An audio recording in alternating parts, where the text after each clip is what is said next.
അംഗങ്ങൾ സീറ്റുകളിൽ ഇരിക്കാതെ പ്രതിപക്ഷ നേതാവിന് സംസാരിക്കാൻ അവസരം നൽകാനാകില്ല എന്ന് സ്പീക്കർ. ബാനർ പിടിച്ചു വാങ്ങാൻ വാച്ച് ആൻഡ് വാർഡിനോട് ആവശ്യപ്പെട്ട് സ്പീക്കർ എൻ ഷംസീർ. പ്രതിപക്ഷ നേതാവ് ഗുണ്ടായുസത്തിന് നേതൃത്വം കൊടുക്കുന്നുവെന്ന് എം.ബി. രാജേഷ്. വസ്തുതാവിരുദ്ധമായിട്ടുള്ള കാര്യമാണ്. ഗുണ്ടായുസത്തിന് നേതൃത്വം കൊടുക്കുകയാണ് പ്രതിപക്ഷ നേതാവ്. അവിടെ പിടിച്ചോ,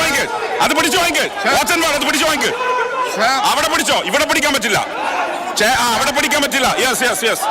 അങ്ങ് പറഞ്ഞോ സർ. ബഹുമാനനായിട്ടുള്ള പ്രതിപക്ഷ നേതാവ് ബഹുമാനപ്പെട്ട മുഖ്യമന്ത്രിയെ കുറിച്ച് നടത്തിയ പരാമർശം വസ്തുതാവിരുദ്ധമായിട്ടുള്ള കാര്യമാണ്. ബഹുമാനപ്പെട്ട മിനിസ്റ്റർ പറഞ്ഞോ. സർ, ഒരു സ്ത്രീയെ, ഒരു വനിതയെ ആക്രമിച്ചിരിക്കുകയാണ് സർ. ഒരു വനിതയെ ആക്രമിച്ചിരിക്കുകയാണ്, അങ്ങയുടെ കൺമുന്നിൽ നടക്കുകയാണ്. എന്താണ് സർ ഈ പ്രതിപക്ഷം കാണിച്ചുകൊണ്ടിരിക്കുന്നത്? സർ കാണിക്കുന്നത് ജനാധിപത്യത്തെ കുറിച്ച് പറയാൻ ലജ്ജ തോന്നുന്നില്ലേ അദ്ദേഹത്തിന്? ലജ്ജ തോന്നുന്നില്ലേ?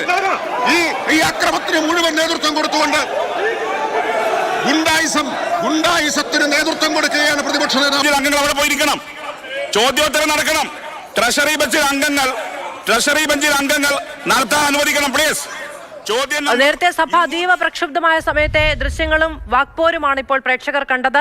ട്രഷറി ബെഞ്ചിൽ നിന്ന് അടക്കം ആളുകൾ, മന്ത്രിമാരടക്കമുള്ളവർ തൽസ്ഥാനങ്ങളിൽ നിന്ന് മാറിപ്പോകുന്നതും പ്രതിപക്ഷം വീണ്ടും ഡയസിന് കുറുകെ സ്പീക്കറെ കാണാത്തതുപോലെ ബാനർ പിടിക്കാൻ ശ്രമിക്കുന്ന സമയത്ത് അത് പിടിച്ചു വാങ്ങുക, ഇവിടെ വെക്കാൻ കഴിയില്ല എന്ന് എൻ ഷംസീർ നിലപാട് സ്വീകരിക്കുന്നതുമൊക്കെ നമുക്ക് കാണാൻ കഴിയുന്നുണ്ടായിരുന്നു. വാക്പോര് അതിരൂക്ഷമായിട്ടാണ് പോയത്. പ്രതിപക്ഷ നേതാവ് എഴുന്നേറ്റ് നിന്ന് സംസാരിക്കാൻ തുടങ്ങിയപ്പോൾ, മുഖ്യമന്ത്രി നടത്തിയ ബോഡി ഷേമിങ്ങിനെ കുറിച്ച് സംസാരിക്കാൻ തുടങ്ങിയപ്പോൾ ക്രമപ്രശ്നമാണെങ്കിൽ അത് പിന്നീട് ഉന്നയിക്കണം എന്ന് എൻ ഷംസീർ സ്പീക്കർ ഇടപെട്ടതോടുകൂടിയാണ് പ്രതിപക്ഷം വലിയ പ്രതിഷേധത്തിലേക്ക് കടന്നുപോയത്.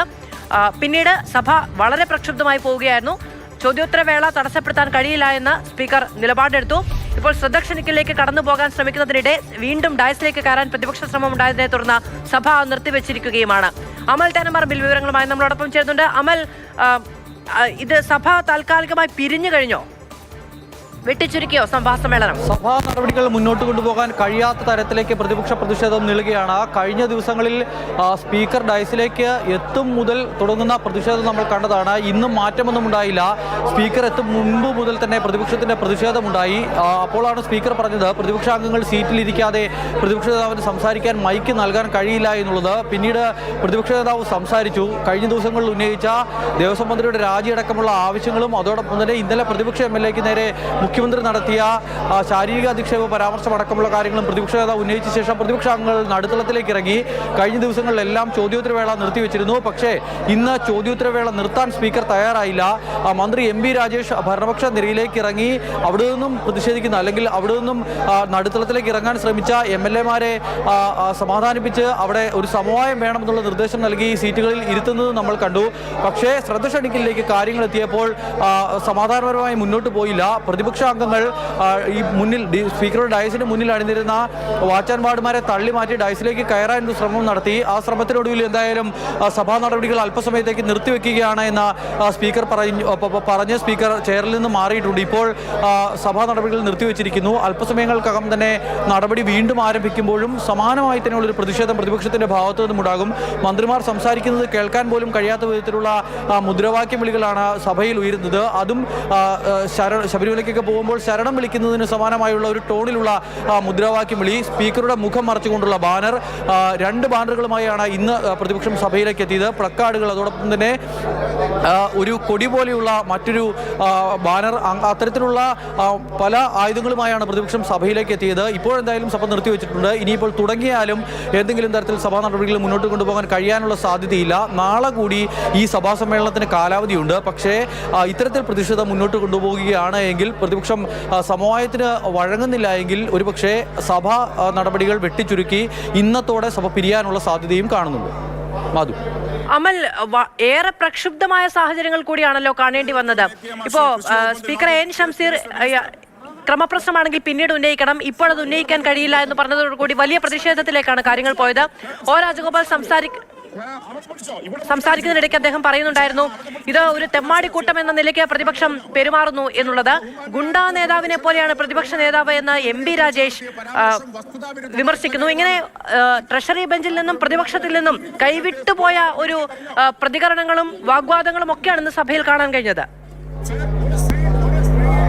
മധു, സഭയിൽ ഉണ്ടാകുന്ന പരാമർശങ്ങളൊക്കെ സാധാരണ നിലയിൽ ഒരു സഭാ സമ്മേളനം നടക്കുമ്പോൾ കേൾക്കുന്ന പരാമർശങ്ങളൊന്നുമല്ല. അതിൽ ഇന്നലെ മുഖ്യമന്ത്രി നടത്തിയ പരാമർശം മുതൽ ഇങ്ങോട്ട് പരിശോധിച്ചാൽ അത് പ്രതിപക്ഷത്തിന്റെ ഭാഗത്തു നിന്നും ഉണ്ടാകുന്ന മുദ്രാവാക്യ വിളികളിൽ പോലും അങ്ങേയറ്റം പ്രകോപനപരമായ മുദ്രാവാക്യം വിളികൾ ഉണ്ടാകുന്നു. ഭരണപക്ഷ ബെഞ്ചിൽ നിന്നും അതിന് മറുപടി ഉണ്ടാകുന്നു. മാത്യു കുഴൽനാടൻ അതോടൊപ്പം തന്നെ ടി സിദ്ദിഖ് അടക്കമുള്ള MLA-മാരുമായി അല്പം മുമ്പ് ശാന്തകുമാരി MLA നേരിട്ട് തർക്കിക്കുന്ന ഒരവസ്ഥയുണ്ടായി. അല്പം മുമ്പ് PP ചിത്തരഞ്ജന്റെ ഒരു പരാമർശം സഭയിൽ ഉണ്ടായിരുന്നു. അത് പറയാൻ കഴിയാത്ത ഒരു പരാമർശമായതിനാൽ അത് ഒഴിവാക്കുകയാണ്. അത്തരത്തിൽ പരിഹാസമാണ് എങ്കിൽ കൂടി ഒരു സിനിമയിൽ അത് പറഞ്ഞു പോകുന്നുണ്ട്. തിളക്കം സിനിമയിലോ മറ്റോ ആണ് എന്ന് തോന്നുന്നു ആ ഒരു പരാമർശമുള്ളത്. അത് എങ്ങനെ സർക്കാർ രേഖകളിൽ പോലീസിന്റെ രേഖയിൽ അതെങ്ങനെ എഴുതും എന്ന് ചോദിച്ച് ഒഴിവാക്കി വിടുന്ന ഒരു പരാമർശമുണ്ട്. അതുപോലത്തെ ഒരു പരാമർശം PP ചിത്തരഞ്ജന്റെ ഭാഗത്തു നിന്നും അല്പം മുമ്പ് സഭയിലുണ്ടായിരുന്നു. അങ്ങനെ സാധാരണ നിലയിൽ സഭയിൽ ഉണ്ടാകാത്ത വിധത്തിലുള്ള അസാധാരണ സംഭവവികാസങ്ങൾ സഭയിൽ ഉണ്ടാവുകയാണ്. ഇതിപ്പോൾ എവിടെ പോയി അവസാനിക്കുമെന്നുള്ള കാര്യത്തിൽ ഭരണപക്ഷത്തിനും ഒരു വ്യക്തതയില്ല. എന്തായാലും സഭാ നടപടികൾ മുന്നോട്ട് കൊണ്ടുപോകാൻ സമ്മതിക്കില്ല എന്നുള്ള ഉറച്ച നിലപാടിൽ ഇപ്പോഴും പ്രതിപക്ഷം ഉറച്ചു നിൽക്കുകയാണ്. ഈ നടപടികൾ ഇനിയിപ്പോൾ അധികം നീട്ടിക്കൊണ്ടുപോകാൻ കഴിയാത്ത സാഹചര്യത്തിൽ ഇനിയിപ്പോൾ സഭ ചേർന്ന് അധികം വൈകാതെ പിരിയും എന്നുള്ളതാണ് പ്രതീക്ഷിക്കുന്നത്. M. രാജഗോപാൽ MLA ആണ്, ഞാൻ O. രാജഗോപാൽ എന്നാണ് പറഞ്ഞത്. അമൽ, അത് മീശമാധവനിലെ പരാമർശമാണ്. പക്ഷേ അതേസമയം തന്നെ അമൽ, ഇപ്പോൾ കഴിഞ്ഞ ദിവസം മുഖ്യമന്ത്രി നടത്തിയ പരാമർശം മന്ത്രി MP രാജേഷ് അത് പറയുന്നത് ഒരു പ്രതിപക്ഷ നേതാവ് ഒരു പ്രതിപക്ഷ MLA-യും പേരെടുത്ത് പറഞ്ഞുകൊണ്ടുള്ള വിമർശനമല്ല എന്നുള്ളതാണ്. പക്ഷേ അവിടെ ഈ സംഭവങ്ങൾ നടക്കുമ്പോൾ, പ്രതിഷേധം നടക്കുമ്പോൾ അവിടെയുള്ള MLA-മാരെ ഒരാളെ പറഞ്ഞുകൊണ്ടാണ്, പേര് പറഞ്ഞില്ല എന്നൊരു കാര്യം മാത്രമേ ഉള്ളൂ. അതുകൊണ്ട് മുഖ്യമന്ത്രിക്ക് എതിരെ നടത്തുന്ന പരാമർശം വസ്തുതാവിരുദ്ധമാണ് എന്ന ന്യായീകരണം എങ്ങനെയാണ് മന്ത്രിക്ക് നടത്താൻ കഴിയുക? മുഖ്യമന്ത്രിയുടെ പരാമർശം സഭയിൽ ഇന്നലെ സംഭവിക്കാൻ പാടില്ലാത്തതായിരുന്നു എന്നുള്ള ഒരു പൊതു വിലയിരുത്തലുണ്ട്. പക്ഷേ ആ വിഷയം മുഖ്യമന്ത്രിയാണ് എങ്കിൽ പോലും ഈ പറയുന്ന അൺപാർലമെന്ററി ആയിട്ടുള്ള വാക്കുകൾ സഭയിൽ വന്നാൽ കള്ളൻ എന്നുള്ള വാക്ക് പൊതുസമൂഹത്തിൽ ഉപയോഗിക്കുന്നതാണ്. പക്ഷേ അത് സഭയിൽ ഉപയോഗിക്കാൻ പാടില്ല എന്നുള്ളതാണ് പറയുന്നത്. അതായത് സഭാരേഖകളിൽ അത്തരം വാക്കുകൾ ഉണ്ടായാൽ അത് നീക്കം ചെയ്യും. അങ്ങനെയാണ് എങ്കിൽ ഒരുപക്ഷെ മുഖ്യമന്ത്രിയുടെ ഈ ഒരു പരാമർശവും സഭാരേഖകളിൽ നിന്ന് നീക്കം ചെയ്യാനുള്ള സാധ്യതയാണ് കാണുന്നത്.